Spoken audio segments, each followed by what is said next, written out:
So I want to keep you guys in the loop of what's going on with Springfield Armory, Rock River Arms, the whole IFMA thing, them getting caught, wheeling and dealing with anti-gun politicians in Illinois, all that stuff, okay? Now, I did the first video on Saturday, so almost a week ago now, and a lot of you guys watched it, and I tried to keep that video as unbiased as possible. I tried to just give you guys the information, then at the end speculate a little bit about what I thought that meant. And the reason that I tried not to get too aggressive against Springfield is because I'm already biased against them. I already don't like them as a company, and I think they've done things in the past that I thought were shady. I got nothing against Rock River Arms, but with Springfield Armory, I wanted to make sure I came across as informative rather than just, oh, I found a reason to complain about this company. But make no mistake, I already dislike Springfield Armory, and now, almost a week later, most of you are on that bandwagon, as well as more and more information has come out about this. Now, what I'm going to tell you here in this video, I can't verify, I can't prove that Springfield Armory or the IFMA or Rock River Arms are in any way connected to this at all. I have no proof of that whatsoever, but I can tell you there's been some suspicious stuff going on my channel, specifically with that video, that other people who posted videos about this exact same topic have been telling me has been happening to them as well. And let me explain what happened. So about 12 hours, give or take, after Springfield released that email to, well, pretty much everybody in the world saying that, no, we didn't know this was happening and we're going to continue to fight against this bill, I started getting very, very negative comments on that particular video.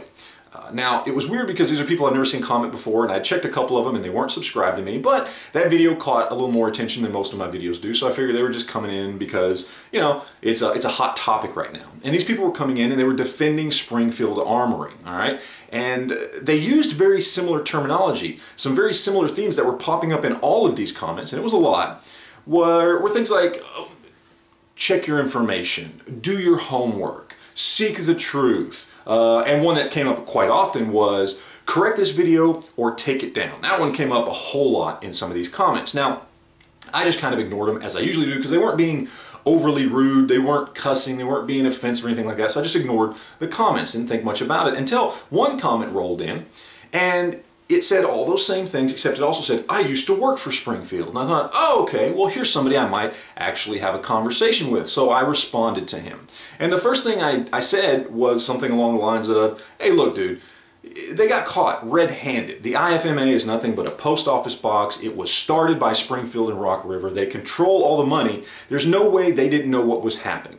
They got busted wheeling and dealing with an anti-gun politician, period. That's what happened. This bill, the politician himself, I don't remember the gentleman's name, but he already admitted that this bill would not have passed without the IFMA, Springfield, and Rock River signing off on it, because there was other politicians that were not going to vote for it because that lobbying group, that's all it is, it's a lobbying group for Rock River and Springfield Armory. They're too powerful in the state of Illinois. And these couple of congressmen, I guess, were not going to vote for this bill unless they were on board with it. So Springfield already had the upper hand. They could have just not given their support or chose to continue to go against it and the bill wouldn't have passed. But no, they decided to wheel and deal and get an exemption, which the only benefit that could come from that, since they already could have killed the bill, was that it gets rid of competition in the state of Illinois.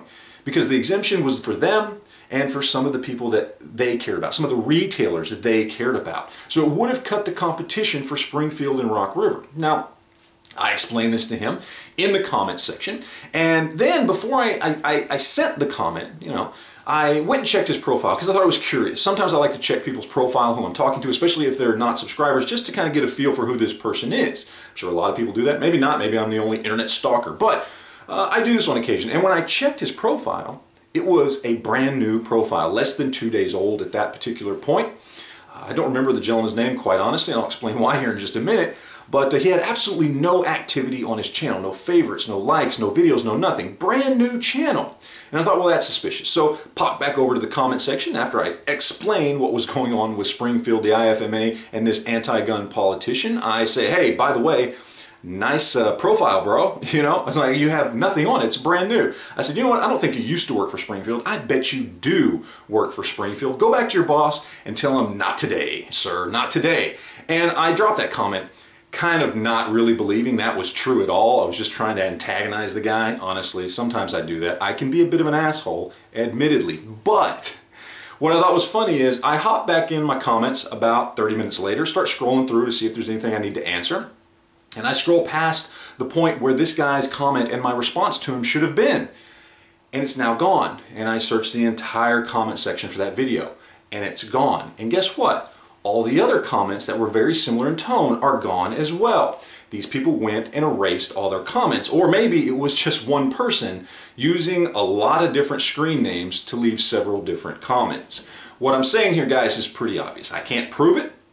I have no proof whatsoever, but I do firmly believe that Springfield Armory, Rock River Arms, and the IFMA, in some way or another, whether they themselves are doing it or they're hiring people to do it, they are trying to manipulate social media right now to make themselves look better because they know full well they got caught with their pants down. They got caught dealing with an anti-gun politician when they already had the upper hand and they could have just defended Second Amendment rights in the state of Illinois. They chose not to. So that's my little story. That's my speculation, because that's all it is. I can't prove it, but I wanted to keep you guys in the loop and let you guys know what's going on. So I appreciate you guys watching. You got any questions or comments? Leave it down below.